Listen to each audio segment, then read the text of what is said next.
Good afternoon and welcome to the 4 to 5. I am Chet Silber here alongside Lauren Coleman. Right now we are continuing coverage on Hurricane Ian. It hit Florida a few minutes ago and we're already seeing signs of its destruction. Check out this video from Southwest Florida. Wow. As Ian's eye wall moved on shore, strong gusts snapped power lines in Naples, and in this video you can actually see fire igniting as the down lines whipped in the winds. Water is the other issue here, both falling from the sky and rising from the sea. Streets in that area are inundated with both today.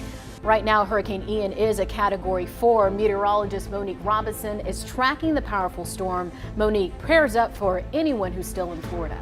I mean, that's the thing that's going to be ongoing that we're seeing for the next couple of days. Prayers for Florida. Hurricane Ian made landfall less than an hour ago in Cayocasta, Florida at 3:05 p.m.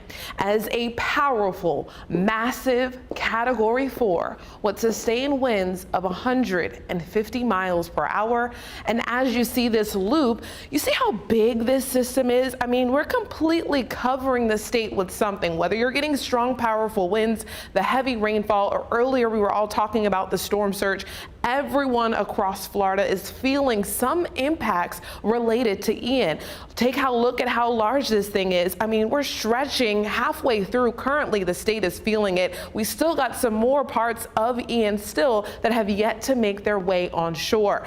And Ian is crawling. It's moving to the north-northeast at 9 miles per hour. That's an extremely slow speed. Now, we do see the winds are lowering, but I mean, when you're getting them pounding on you over and over again for hours, I mean, it really doesn't make a difference. It's still going to do a bit of damage all across the southern portion of Florida. The center itself is crossing over land. That's how that landfall is determined. Once that center makes its way on land, we call it a landfall. And you can see that eye crossing over just south there of the Tampa area as what was expected.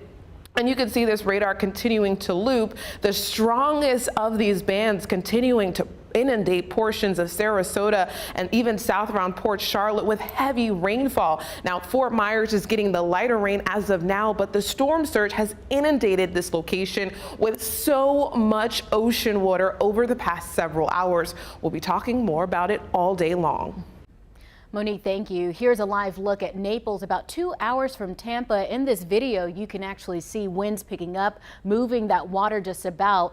Let's go ahead and take a closer look. Ian brushed past the area earlier today, destroying power lines and trees.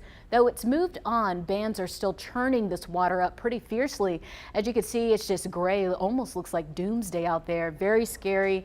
The wind is moving. The trees, they are just moving about as the rain continues to fall in the area. Hurricane Ian flooded streets in Key West before dawn as the powerful storm barreled towards Florida's southwest coast. In Davie, Florida, residents woke up to downed trees and other debris.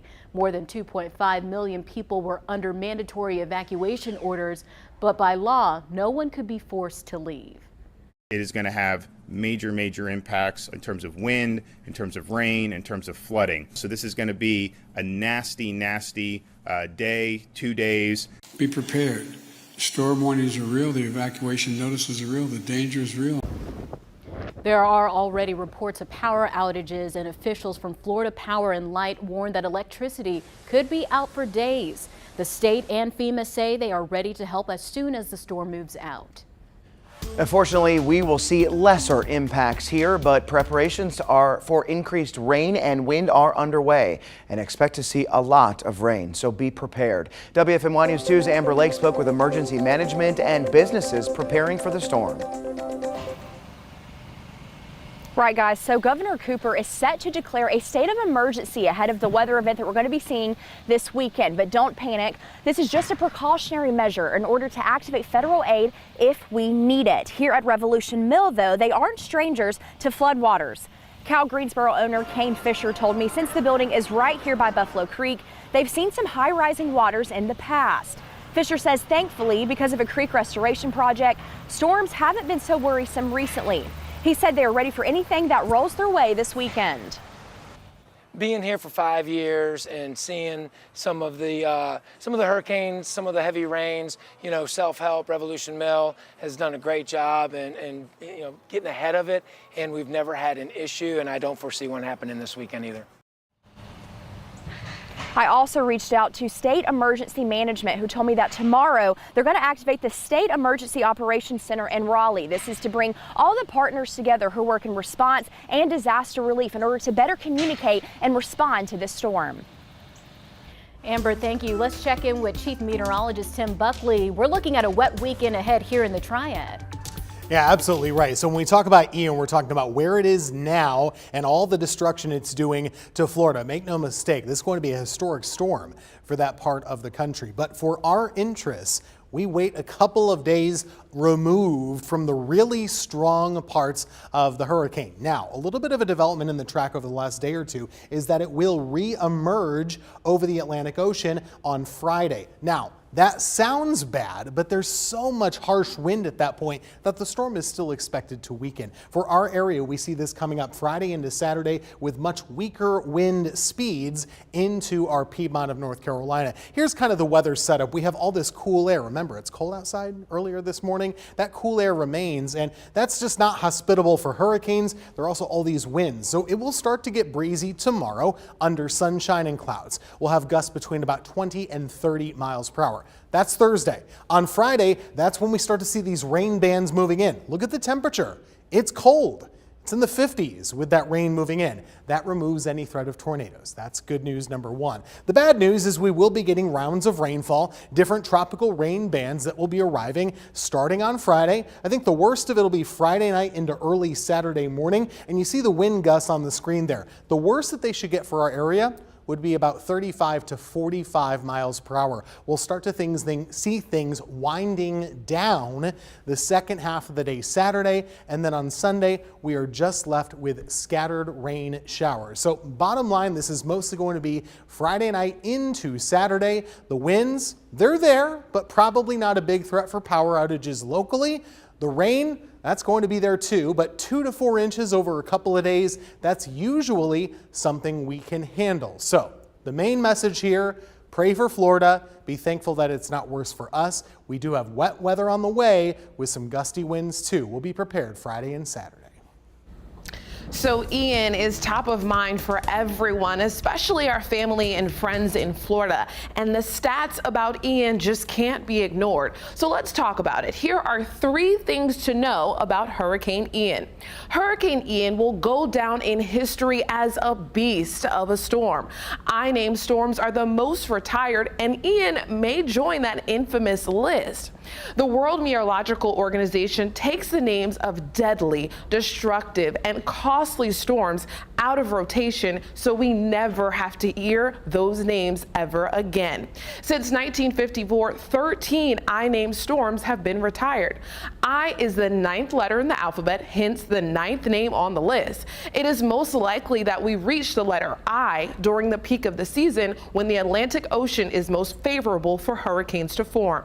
Hurricane Ida was the only name to be retired in 2021 with an estimated $76 billion in damage and killing more than 100 people.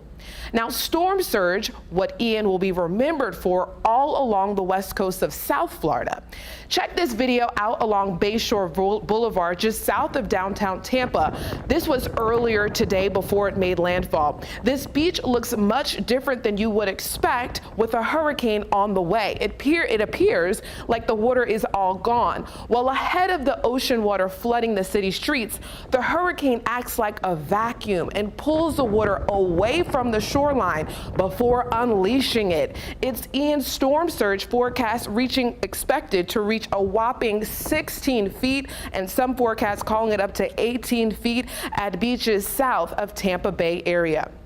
So Ian is a beast. We've talked about it. It's a massive hurricane. And at last check, the hurricane was roughly 300 miles wide. That's about the distance from Boone to Wilmington. Everyone across the state of Florida is getting some impact of Ian. Last night, Ian underwent an eye wall replacement cycle, which means it got a brand new eye that was larger, and that was its last one. That transformation helped Ian get even stronger and expanded its reach of impacts. Just before it made landfall, everyone on social media was chatting about how Ian was merely about 2 miles per hour shy of being a Category 5. Wow. I had never heard of that. Please expand on that, the eye wall replacement. So it's real complicated science, but basically there's a larger eye that starts to form around a little eye, and it kind of collapses on top of it. And then at night, overnight, the water gets real warm and it redevelops itself, and it brings a new one that's even larger. Wow. But it only happens in major hurricanes. Like, it has to be a strong enough organized hurricane for it to get to that stage. So more than likely that happens when you're talking Category 4, and then they get even stronger. So it's pushing that Category 5. If Ian probably had more time over water, more extended period, it could have got even worse. Wow. So when you were talking about the names of the hurricanes and I being ninth on the list, does the higher the letter mean the stronger the storm, or explain that a little bit? So the letters are just, that's how we move through. We call them different letters for each time. And so depending on the season, you know how fast we get through the letters. So last year we had Ida in August. So that was a little bit earlier because we were just like flying through the season. So it really just depends each year, but it's more likely that I will occur somewhere around the peak of the season when the water is good and when the conditions are right for stronger storms to develop. And obviously when storms get over land, they lose strength, but this one, I mean, you know the forecast. I mean, it's set to go out kind of off the Florida coast, off Jacksonville. So I mean, there is a chance it could increase. Well, when it does move over land, it is weakening, but because it's so powerful to begin with, I mean, weaker is still very strong. It's not as if it was already a tropical storm moving over land, then it's weaker, but it's a Category 4 moving over land. It does something, but it's still such a beast of a storm that it's still expected to be strong. But here at home, I mean, our impacts are going to be so much less. The images you may be seeing circulating on social media, we are not expecting that here in the Triad. And I think that's important to remember, but you still want to be weather aware this week. You can keep up to date by downloading our free app. You will be the first to know about significant impacts or weather alerts. We'll be right back.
Right now, Hurricane Ian is top of mind. The Category 4 storm made landfall in Florida just after 3 o'clock in Fort Myers. Right now, we're taking a live look at St. Petersburg, about 40 minutes from Tampa. As you can see, the winds continue to pick up. It's pretty gray, gloomy out there. You don't see anyone walking out and about, which is great news there. It's best to stay inside. We're going to be keeping an eye on this. Meteorologist Monique Robinson is on top of this powerful storm. We'll have another update with her in the next 15 minutes. All right, let's get to some of your local headlines now with our 4 to 5 update. First up today, we have got new details on a man and several dogs found dead. We first told you yesterday, High Point police say they found 39-year-old Robert Baker dead along with several dogs in his home. Well, it turns out he died from carbon monoxide poisoning. Officers responded to his home on Amos Street Monday night. Investigators believe Baker had been dead for days. One source of poisoning that we sometimes hear about through a generator. If you're using one during severe weather, keep it outside and away from windows. It's vital to also have a carbon monoxide detector since it is odorless and colorless. The Greensboro Police Department is holding final input sessions tonight for the next chief. There's one at 5 at the Kathleen Clay Edwards Library and another at the Barber Park Event Center at 7. The department is hoping to get a better understanding of what people want in their next chief, so that they can have some level of not just transparency, but some level of engagement and ownership in this process.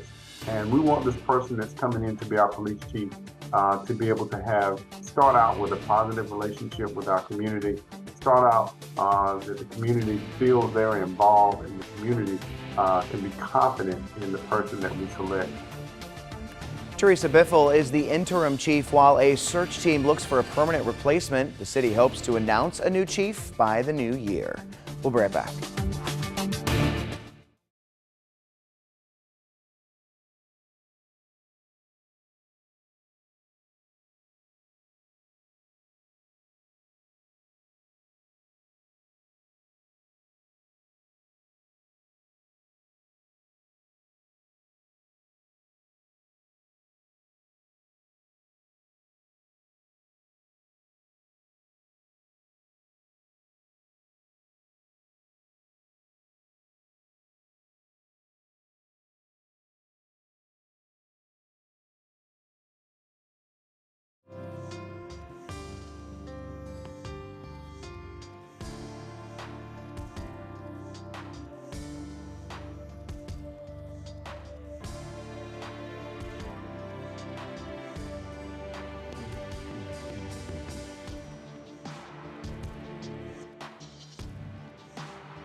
Hurricane Ian is now on land in Florida, coming ashore near the Fort Myers area just about an hour ago.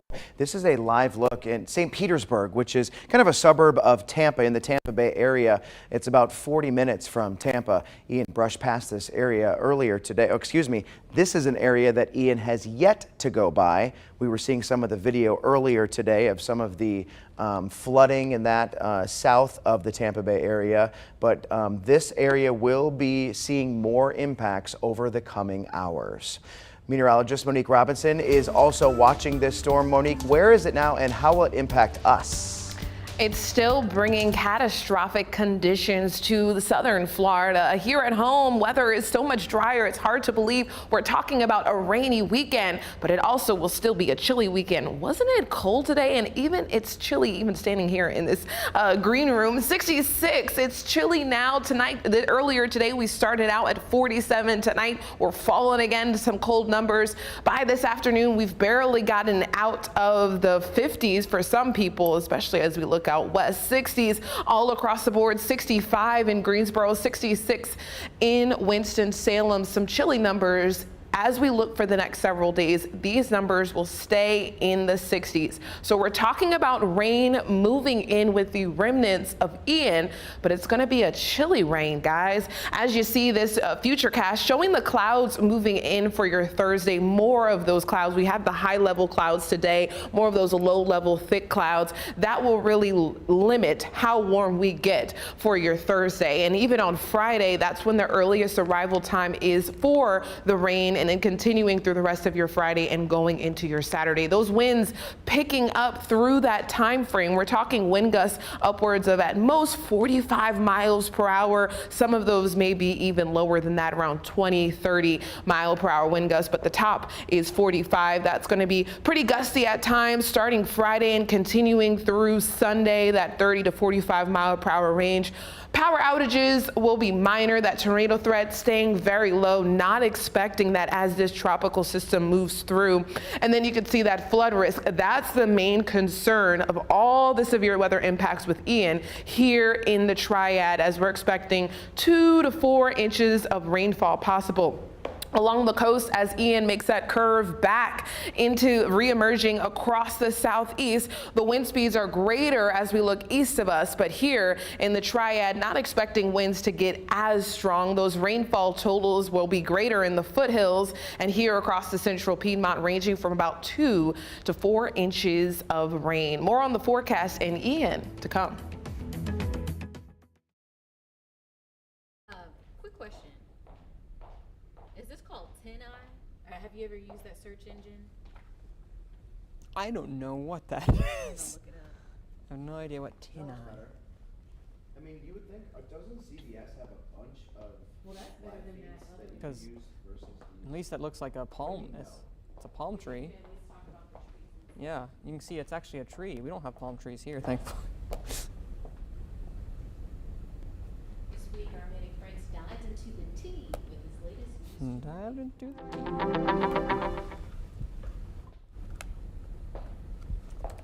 Well, at least this one, I think This one at least shows something. yeah.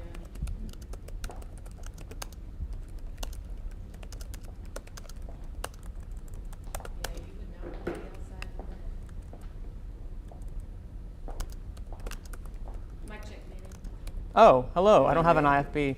Oh. They never gave me one. Hello, can you all hear me? You're on TV, you need one. I know.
Some interesting questions here. Did Marilyn Monroe have an affair with JFK? Was she abused by Joe DiMaggio? Was she in a three-way relationship? So many questions are buzzing around the new Netflix movie Blonde. This week, our Manning Franks dives into the tea with his latest News 2 review. Check it out.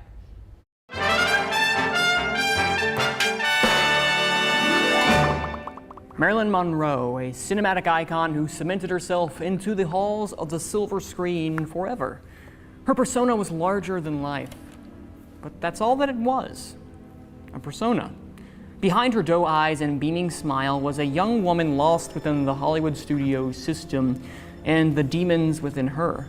Blonde attempts to dissect the myth of Marilyn, although in its pursuit of demystifying her, it only makes the audience question if what we are seeing is mere exploitation.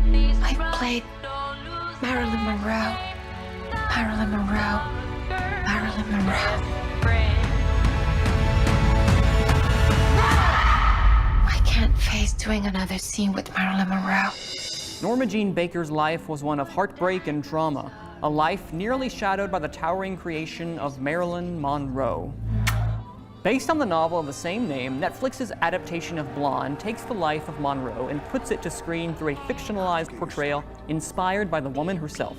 While liberties are taken with her history, the film chronicles the star's rise to fame and her untimely death through the lens of her trauma. Let's be clear, this movie is not a celebration of Marilyn Monroe. In fact, it's a brutal lament that puts the star through the ringer in events both fabled, real, and heavily embellished. With its nearly 3-hour runtime, this film is far too merciless in its themes of surviving and dealing with Marilyn's personal trauma that our senses are dulled to the events of her tragic life by the end of the film. It's a graphic and difficult watch to sit through, and there is no reason it needed to be. From a technical standpoint, Blonde takes biopic conventions and plays with structure, making the audience feel as if they, like Norma Jean, are walking in a dream-like state. It's a commendably creative direction that meanders down the rabbit hole of self-indulgence.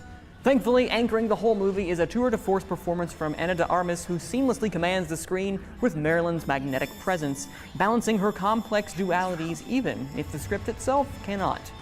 Blonde is a film that sits with you. It encourages you to digest it. My reaction that I had at the initial screening is not the same one that I am having right now, leading me to conclude that despite de Armas giving a fantastic performance, I am left looking for a Marilyn Monroe biopic that is more focused and less unrelentingly grueling. I'm giving Blonde a for you to decide. You can watch Blonde only on Netflix. All right, Manny Frank joins us here now. So it wasn't so much the acting, it was maybe the writing or the directing? It was a combination of the both. Andrew Dominic both wrote and directed the film. And it definitely, as I mentioned before, really took a lot of liberties with the story of Marilyn Monroe, almost fictionalizing it in a lot of ways. So if you want to learn more about her, this wouldn't be the way to do it. No. I'm a big fan of when biopics, they'll embellish a little bit, but when they go full on fable/fantasy, which this one almost does, like some of the questions you asked at the beginning, I can unequivocally say no to because it was more of an artistic expression than it actually was a representation of Marilyn's life. All right, well, Manning, it will be here for the next 30 minutes, so if you have questions for him, just reach out on Facebook. We'll be right back.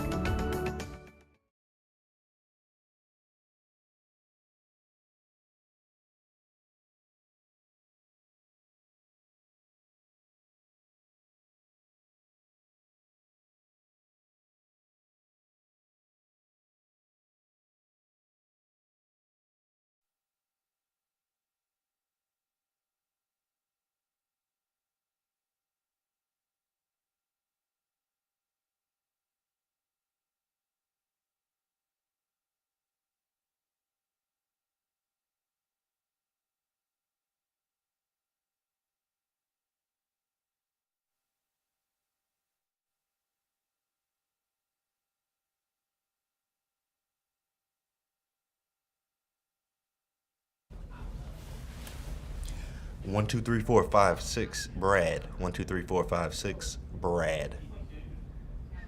Hey, once y'all clinch the division, we'll see you in the first round of the NLDS. How about that? How about that?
Good afternoon and welcome back to 4 to 5. I am Chad Silber here with Lauren Coleman. Good afternoon. Right now we are continuing coverage on Hurricane Ian. It made landfall about an hour and a half ago near Fort Myers. We want you to check out this video from Southwest Florida. Just before Hurricane Ian made landfall, winds were so powerful they overturned these small planes. It also uprooted trees. Look at this incredible video. This tree is literally pulled up from the parking lot. And you've got to see video this afternoon from the Sunshine Skyway Bridge in Tampa Bay, where the water has been rising. It's important to point out this video was from a few hours ago. It's possible the water level is even higher now. Right now, Hurricane Ian is a Category 4. Meteorologist Monique Robinson tracking the powerful storm. Monique. Ian is powerful, simply enough. I mean, all of those video images that you guys have been showing are unbelievable, that people live in this area, guys, just like us. Very different story as to what they had just a week ago. These floodwaters are unbelievable. Ian is certainly going to go down in the history books. Now, this is a look at a satellite image, a little bit different than the one that we've previously shown. I know it keeps glitching, but I just wanted to show you how large and massive this cloud shield is associated with Ian as it blankets the entire southern portion there of Florida. And so we're going to keep an eye on Ian over the next several days as Ian is expected to make a slow track northward. So these are the latest details related to Ian, with a wind speed of 145 miles per hour, a much weaker wind speed as compared to earlier today, but it really doesn't matter. These winds are so strong, they're destructive. I've never even driven at that speed that fast. We're talking very strong winds that keep hitting the same location because Ian's barely moving. It's crawling to the north-northeast at 9 miles per hour. This is a track of Ian. You can see it crosses the state and it does weaken, and then it goes offshore just right off the coast of Georgia, and then it's expected to re-emerge over land across South Carolina and then take a track further northward right around central North Carolina. And these wind speeds are decreasing because it is expected to weaken, but it's such a large system that, I mean, we're going to be feeling the effects. Even though the remnant low will be at center right around our area by Saturday, Sunday, we're going to be feeling the effects as early as Friday. So, I mean, with it being so large, the rain arriving even earlier than the center of the remnant low, but we're going to be keeping a close eye on Ian, as this is just going to be the story for weeks and in Florida for years. I mean, Ian is making a name for itself in southern Florida. Monique, thank you. We have been keeping our eye on some of the live cameras that are along the western coast of Florida. This is one of them. This is from the University of Tampa. The camera shaking, the trees blowing in that wind. Fortunately, we haven't seen any students. Likely many of them have evacuated. Let's take a closer look from the ground now. Hurricane Ian has arrived on U.S. shores. A powerful, lumbering storm that's expected to batter millions in Florida. Hurricane hunters flying directly into Ian felt the storm's power, and satellite imagery shows lightning in the eye wall as Ian approached. Officials are warning of dangerous flooding and life-threatening storm surge. Some places going to get 2 feet of rain. It's moving that slow. Flooding began on these streets in Naples while Ian was still offshore, and downed power lines sparked this fire. Residents in the highest risk areas were warned. If they hadn't gotten out by this morning, it was too late. I urge Floridians who have made the decision to shelter in place, to stay indoors, and stay off the roads. But the curious came out to Tampa Bay earlier as water receded from the shoreline. It's been pushing water out of the bay. This is a swimming area usually, and right now you can walk on it. It's like a one-in-a-lifetime thing. These Michigan residents have never experienced a hurricane. We'd see if we can get a good glimpse of anything while we're here. But there is serious business ahead as Ian bears down. FEMA has hundreds of boots on the ground and has pre-positioned food and water supplies. Florida's governor is already forecasting a long recovery. This is not just a 48-hour ordeal. This is going to be something that is going to be there for days and weeks and months. Ian is expected to move across central Florida and exit Daytona Beach sometime tomorrow. Right now, Walt Disney World in Orlando is temporarily closing its doors for the storm. The company announced its theme parks, including Magic Kingdom Park, Epcot, and others, will be closed today and tomorrow. Disney World is also halting some hotel operations. Charlotte Motor Speedway says its doors are open to evacuees. There are restrooms, showers, and places to sleep. Check-in is at the Camping World Racing Resort in Concord. It opened today. And the Speedway did something similar for evacuees 5 years ago when Hurricane Irma tracked through Florida, Georgia, and Alabama. We are expecting lesser impacts here, but we will still get a lot of wind and rain. Several events are canceled, but not all of them. WFMY News 2's Jalen Gilkey was at Winston-Salem State, where they're getting ready for homecoming. Yeah, the Rams of Winston-Salem State University know how to have a good time, and homecoming is always one of the highlights of the fall. However, with remnants of Hurricane Ian headed our way, the university's students are worried that the weather just might rain on their parade. I don't know, it'll kind of be sad if we don't get to go to the game and do tailgating because it's a hurricane outside. Well, hopefully they just push it back or push it up and not cancel it altogether, but yeah, we just gotta pray for the best. However, no official statement has been made regarding the football game or this weekend's activities. There are still some that are hopeful things go on without a hitch. I don't know, it'll kind of be sad if we don't get to go to the game and do tailgating because it's a hurricane outside. Well, hopefully they just push it back or push it up and not cancel it altogether, but yeah, we just gotta pray for the best. Winston-Salem State officials I spoke with earlier today off camera say a decision regarding this weekend's events should be coming sometime this evening. Most Triad High School games scheduled for Friday are now on Thursday night. The changes are in response to Hurricane Ian concerns. For a full list of those adjustments, look on the sports homepage of WFMYnews2.com. Most of the games are in the running to become our Friday football game of the week. If a rescheduled game wins, we'll cover it on Thursday. Remember, polling closes at 5 o'clock today. And Monique, folks that have plans for the weekend, they might want to reschedule or just stay inside if they can, right? Yeah, it's expected to be a soggy weekend across the Triad. Now, these are just the latest details on what we're tracking, and I'll break down what the expectation is for the Triad, or at least what we kind of guess that we're going to see over the weekend based on the model trends. There's still some uncertainty on the exact amounts of rainfall, but rain is certainly in the forecast. So Hurricane Ian is battering Florida. I mean, it is hammering south coast of Florida all day long. It's been doing it for the past couple of days. In fact, the winds have been picked up, but they're getting even stronger. And as that latter part of the system crosses the state, it's going to get even worse. Rain arrives in our area Friday, continuing into Saturday. And it's a trend that's changing where we're seeing the rain kind of ending off by Sunday, it looks like, and the rain totals are a little bit less than yesterday. So as you can see, things are fluid. They're changing day by day. So it's hard to give you the exact amounts, but the range is still holding between 2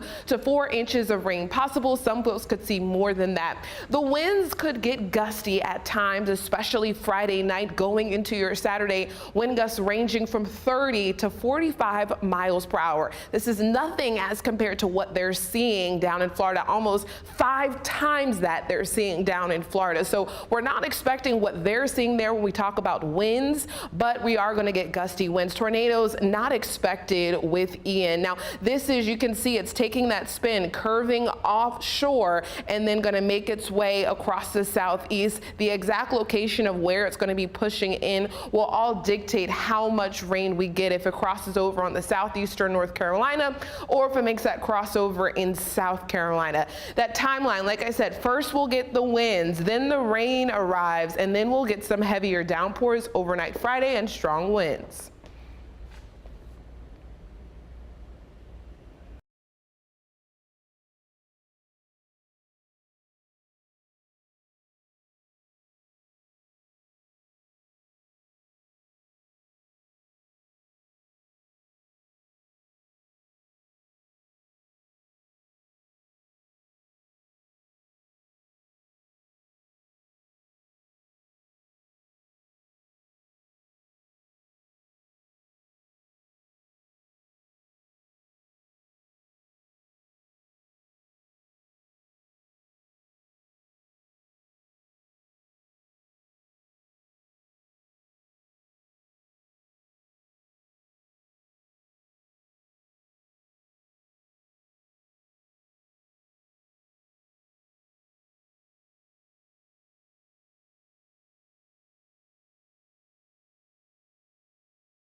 We're keeping an eye on the impacts of Hurricane Ian in Florida. Right now we're taking a live look out in Tampa. This is near a highway in the area. As you can see, it looks like no man's land. In the last couple of minutes or so, I've probably seen about 3 or 4 cars drive on this highway.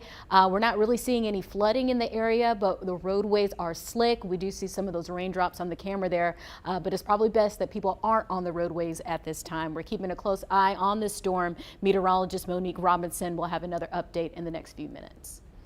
All right, let's get to your 4 to 5 roundup now. Here locally, police identified the Greensboro man killed in a High Point shooting. Someone shot 28-year-old Shaheem Thornton Monday night. Police say another man was also injured in the shooting. He is expected to be okay. We don't know anything about a suspect or a motive. We've got new details on a man and several dogs found dead. High Point police say 39-year-old Robert Baker died from carbon monoxide poisoning. Officers responded to his home on Amos Street Monday night. Investigators believe Baker had been dead for days. The Greensboro Police Department is holding final input sessions tonight for the next chief. There's one at 5 at the Kathleen Clay Edwards Library and another at the Barber Park Event Center at 7. So that they can have some level of not just transparency, but some level of engagement and ownership in this process. And we want this person that's coming in to be our police chief to be able to start out with a positive relationship with our community, start out that the community feels they're involved and the community can be confident in the person that we select. Teresa Biffle is the interim chief while a search team looks for a permanent replacement. The city hopes to announce a new chief by the new year. A recent government report says prices for groceries jumped more than 13% in the past year. Consumer Report shares a few small ways you could see big relief.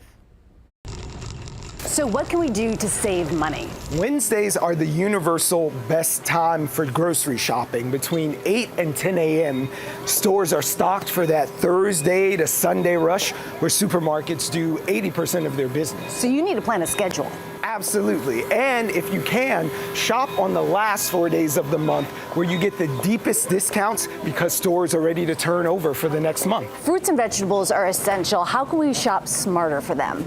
Fruits and veg are at the peak of perfection right now, but frozen is always ready and they're just as nutritious, and you can stock up and save them. It beats the season and gives you savings all year long. Unit pricing can be your friend, especially for non-perishables like this water that you could buy a bottle for about $1.33 a quart, but these in bulk, 33 cents a quart. And how do you cash in on special member deals? Oh, this is where you're going to need your phone. There's so many stores that offer special member pricing if you join their savings club, and it translates into real value in the store and sometimes even at the pump. And how about when it comes to protein? Protein prices are skyrocketing, so fight the urge to run right to the meat aisle. Beans are a terrific high-protein option. Taco Tuesday doesn't always have to be ground beef. Get some quinoa, some beans, corn, mix it up. Mix it up, and I'm assuming eggs would be a really good option. Eggs are a perennial favorite. They're high in protein. All right, let's not forget dessert. Come on, Brian. Here it is. We have found my happy place. Mine too. Listen, reduce for quick sale. If your grocery store does not have one of these, find a different store. How much can you save? 50% off 50%? easily. Everything here is half off. I have a family of 5. How much could I save with these tips? My family of 2 has saved $340 so far this year just using the in-store savings app. Wow. Just from the tips today, we saved more than 20 bucks. All right. Not bad. So what have you seen go up the most in the grocery store? I asked you to weigh in on my Facebook page. Beverly says everything, but I was really shocked when I saw the price of cotton candy grapes, $10.99 for 2 pounds of grapes. Cynthia Mott wrote everything. Eggs have gone up 43%. Meat and seafood are almost a luxury item. Michael says the only thing that didn't go up is pay raise. And then Wanda Freeman says cleaning supplies. And then Michelle wrote just about everything, but I love to bake, and the price of sugar and butter have really gone up. Cotton candy grapes hold a special place in my heart, but they're expensive. They are expensive. I actually was at Harris Teeter a couple weeks ago and wanted to get the bubblegum flavored grapes. I don't know if you tried those. They were $10, and I had to put them back when I could get regular grapes for about $3.99. Right. This is a little bit different, but do you ever go to Starbucks? Sometimes. So on the app, they always have deals all the time. Deals every single day, whatever. They haven't had deals in months, like months. Wow. Like you're paying full price for everything. And if you know Starbucks, you're paying at least $7.99. A lot. And so usually I would get one of the deals, but yeah, it's crazy how much everything's going up. Yeah, I've cut back on eating out, at places like Starbucks. I usually make my coffee at home, but I think, prices have gone up on just about everything that has really changed the way that I shop. I find myself cooking a lot of things like stir fries and rice, things that can last over a longer period of time, things that require less ingredients, because I love to cook, but I would go in and get a handful of items and it would be almost triple digit numbers at the checkout line. So. I'm really curious to see whether the prices will ever come back down.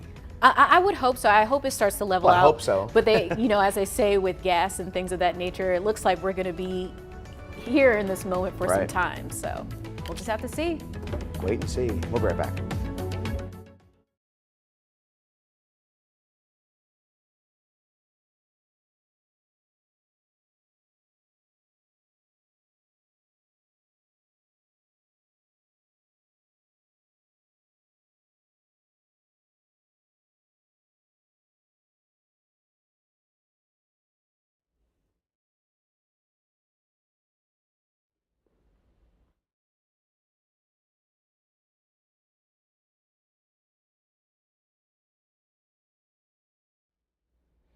Okay, so if you guys look on my Max 2, you guys can see that computer screen.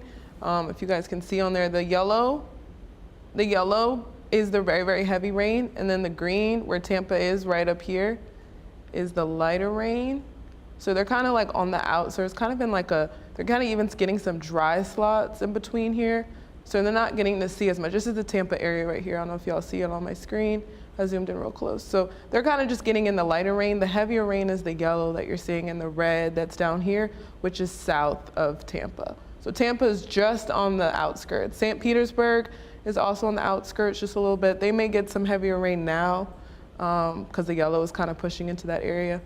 But you can just see the yellow is just right to the south. They're like just clipped. There was just a few inches northward, they would get some heavy rainfall there, but that's just the reason why things aren't as busy on those skycams. Yeah. But it is windy. Am I on this blog?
Hurricane Ian is now on land, coming ashore near Fort Myers just about 2 hours ago.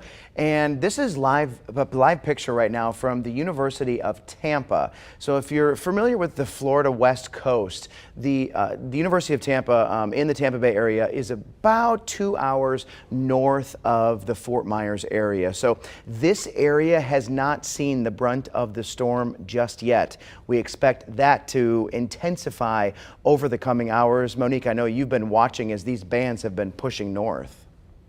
Where you're located across the state, you're just seeing different parts of Ian, whether you're getting strong winds or you're getting heavy rainfall or you're getting light rain. Everyone is seeing something different. This is a radar look at Ian as it continues to spin and pushing across the state. Fort Myers is here, Tampa is here. You can see this yellow and red. Those are the really heavy, intense portions of Ian with the rainfall. Now the winds, that extent stretches well far to the north and south of where that center is. Now when I zoom in a little bit closer to show you one of those hot spots that's getting the rain, there's even a flash flood warning, this green box here, indicating this is a spot that has significant rain right in this quadrant just to the north of that center. The red showing you here heavy rainfall. Now when we go a little bit further south in Fort Myers itself, where they're getting a little bit of a rain break, it's a little bit drier. Even when we look further south in Naples, things are much drier. It's a different picture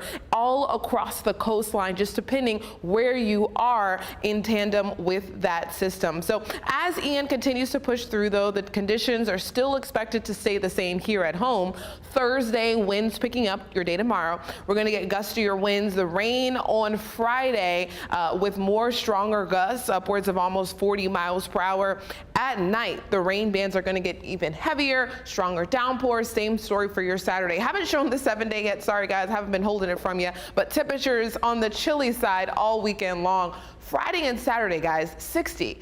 This is a very cold forecast for a tropical system to move through. Very unusual. So we're seeing 60s and chilly weather. So it's chilly weather and rain and wind. Saturday is one of those days you just definitely want to hunker down.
Check, check, check. Governor Roy Cooper declared a state of emergency ahead of the rain and wind that we're expected to see this weekend. That's what.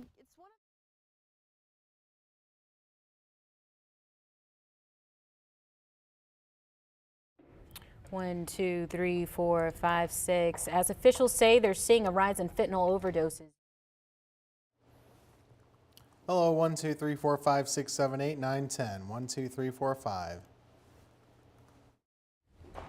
Hi there, Minnesota, Mississippi, Missouri, Montana, Nebraska, Nevada, New Hampshire, New Jersey, New Mexico, New York. Hey, Claire, thanks for letting me know about the head nod early. I appreciate that.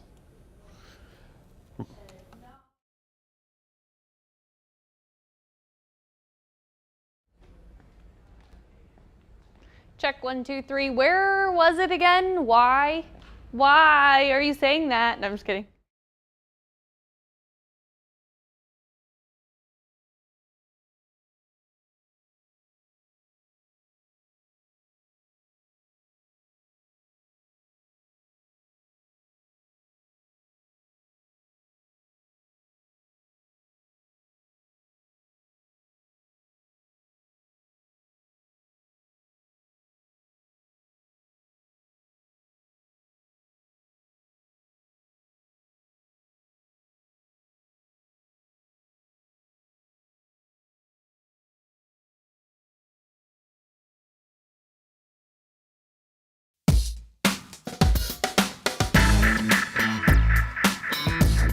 It's time for my 2 cents. We still have a few more weeks until Halloween, but it's never too early to prepare.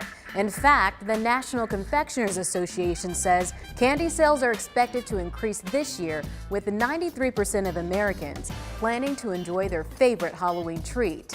Halloween is not just about who can wear the best costume, but who gives out the best candy. Here are the 4 most common type of candy givers on Halloween night. First, you have the generous giver. These are neighbors who give out big handfuls of candy. Sometimes they even give out king-size candy bars. The generous giver is often regarded as the most popular house on the block. Next, you have the healthy giver. This is someone who tends to not give out candy. Typically, they enjoy passing out healthy treats like apples or a bag of mixed nuts. Then there is the just take one giver. There's usually a neighbor who either is not at home or too busy, but still wants to participate in the festivities. They leave a bowl of candy on their porch with a sign that says, "Just take one." Hopefully, trick-or-treaters follow the rules. The last type of giver actually isn't a giver at all. These are homes that don't plan to pass out goodies. Usually that's indicated by the porch lights being turned off. No matter what type of giver you run into on Halloween, it's important to be respectful. Remember to say thank you, even if it's not your favorite treat. That's my 2 cents. That's your 4 to 5. WFNY News 2 at 5 starts now.